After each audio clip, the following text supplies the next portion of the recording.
Look, let's say you're socially anxious. Okay, so what happens when you're socially anxious? You go to a party, your heart's beating. Why? The party is a monster. Why? Because it's judging you. And it's judging you, it's putting you low down the dominance hierarchy, because that's what a negative judgment is.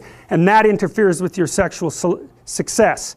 And that means that you're being harshly evaluated by nature itself. Right? So you are confronting the dragon of chaos when you go into the social situation. And so what do? You're like this, right? You hunch over, and that's low dominance. I'm no threat. It's like, well, that's not going to get you very far. You know, but that's a logical thing to do in the face of a tyrant. So I'm no threat. You know, you look at the king and you're dead. I'm no threat. I'm hunched over. And then what's happening internally? What are people thinking about me? What are people thinking about me? Am I looking stupid? Am I looking foolish? Geez, I'm awkward. I hate being here. Man, I'm sweating too much. It's all internalized, right? It's all self-focused. The eye isn't working. What do you tell people?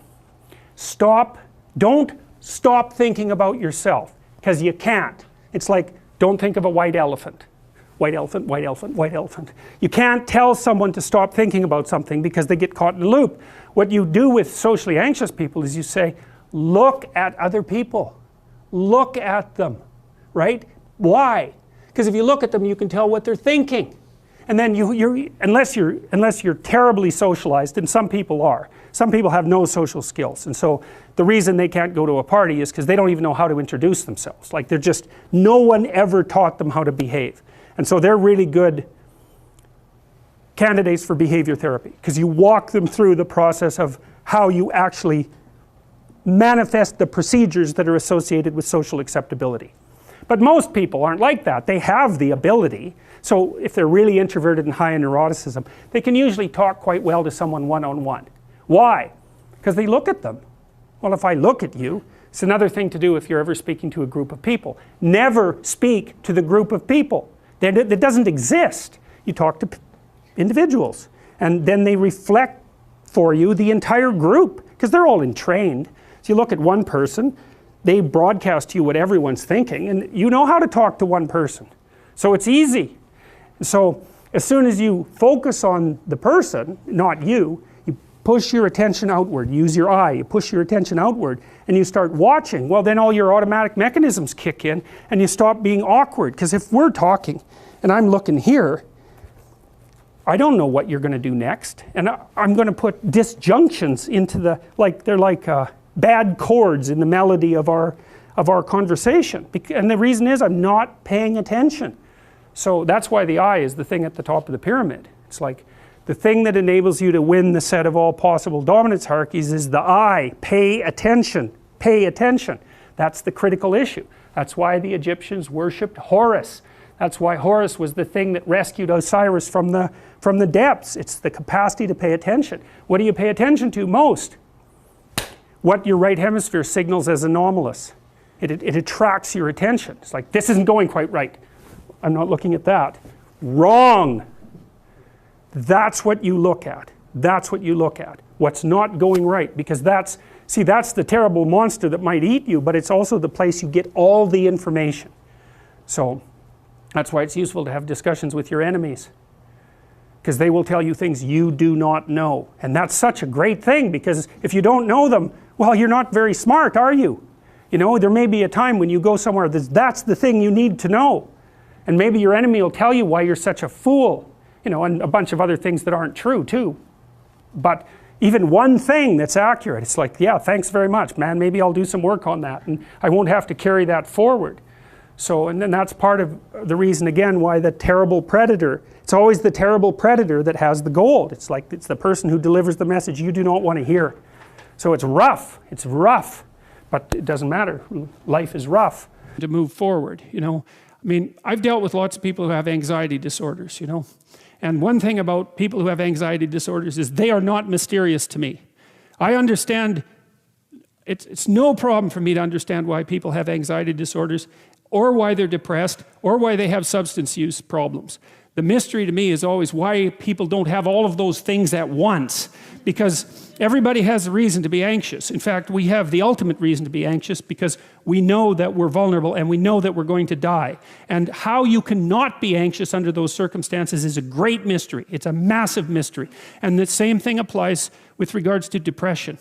And then the same thing applies to some degree with regards to drug and alcohol abuse. As I said last week, there's plenty of reasons to drown your consciousness in alcohol. That's for sure. We could refer to the aforementioned anxiety and depression, not least.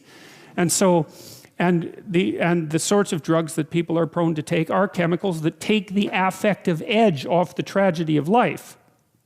So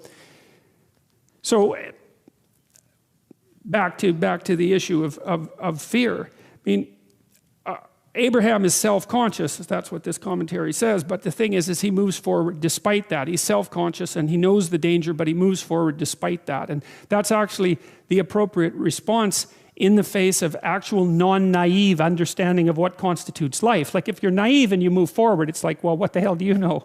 You know, there's no courage in naivety because you don't know what there is to stop you. You don't know what dangers you might apprehend. But to be aware of what it is that your problem is, so to be alert existentially, let's say, or to be fully self-conscious means that you're perfectly aware of your limitations and how you might be hurt. And then to make the decision to move forward into the unknown and the land of the stranger. Anyways, I would say, that's one of the secrets to a good life. And I can say that really without fear of contradiction, I would say, because the clinical literature on this is very, very, very clear. What you do with people who are afraid, and to some degree depressed, but certainly anxious, is you lay out what they're anxious about, first of all, in detail. What is it that you're afraid of? What might happen? And then you decompose it into small problems, hypothetically manageable problems, and then you have the person expose themselves to the thing that they're afraid of, and what happens isn't that they get less afraid. That isn't what the clinical literature indicates exactly. What happens instead is they get braver.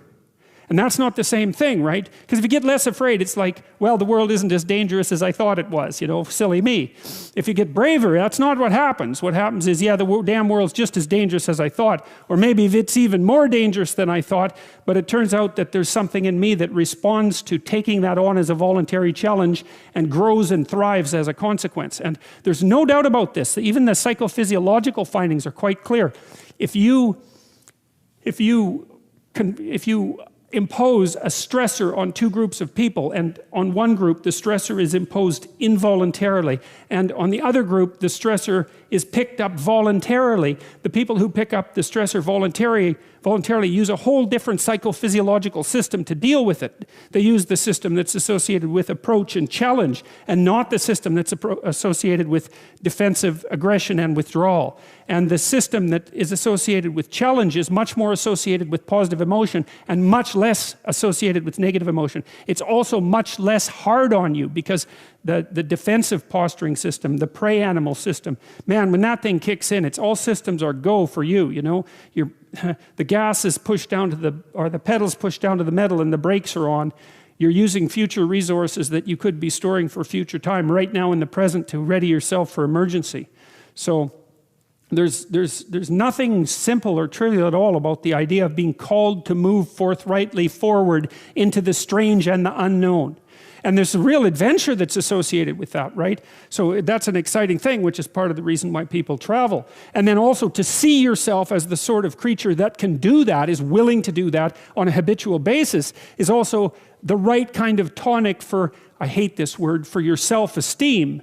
You know, because the self-esteem has nothing to do with feeling good about yourself. As I already mentioned, there isn't necessarily a reason why a priori you should just feel good about yourself. But if you can view yourself acting in a courageous and forthright manner and encountering the world and trying to improve your lot and taking risks, you know, in a non-naive way, well, then you have something that you can comfort yourself with at night when you're wondering what the whole damn point of is of your futile and miserable life.